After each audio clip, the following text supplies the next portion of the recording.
the situation. I mean, I've been in ministry a long time, and I've tragically heard about people, sisters who haven't talked to each other for 10 years. A child who hasn't talked to a parent for 25 years. A parent who hasn't spoken to a child in as long. And you can hear all these, terrible stories. And again, I'm not minimizing. There's a lot of terrible things that happen in a lot of families. There are a lot of things that happen to you. There are a lot of things that you do towards others. Don't always play the victim. There's some things that happen to us. There's some things that we do. Sometimes it's intentional. Sometimes it's unintentional. But it gets messy. It's called family. Every family this side of the Adam's family, okay? Adam and Eve, we're all dysfunctional.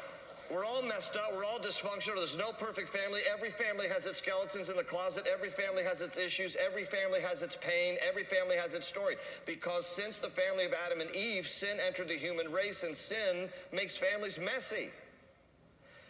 That said, through the grace and love of Jesus, we can do our part to be reconciled and to be at peace with people. And it should start with our own household. It should start with our own family, to do all that we can to make sure there's no outstanding bitterness, unforgiveness, animosity. Because it will eat you alive. And God wants us to have such a clear conscience and to know whether or not the relationship's ever restored. I've done all I can in my strength to try. And so now I'm free. I release this person to the Lord. I'm free. Or, what would be even better is people come together and they reconcile. But this is one of the things this lady's saying here. It's a good principle for us. Life is short. We all die. Do what you can to reconcile. I can't tell you the pain that I have seen in the faces and voices of people who have said to me, I couldn't reconcile because now they're dead. I wanted to, but it was too late.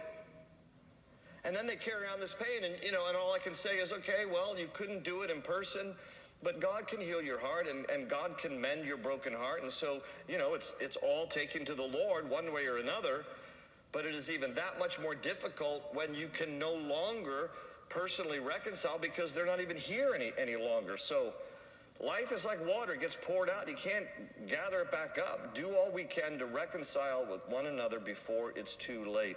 And by the way, that doesn't mean that you have to be their best friend anymore. It doesn't mean now we have to be super chummy and go out together and go to movies. And it just might be that you establish enough peace to be kind and considerate so that there's no outstanding issue between you and them as far as it depends on you. It's important. But now I want you to see also a greater principle here.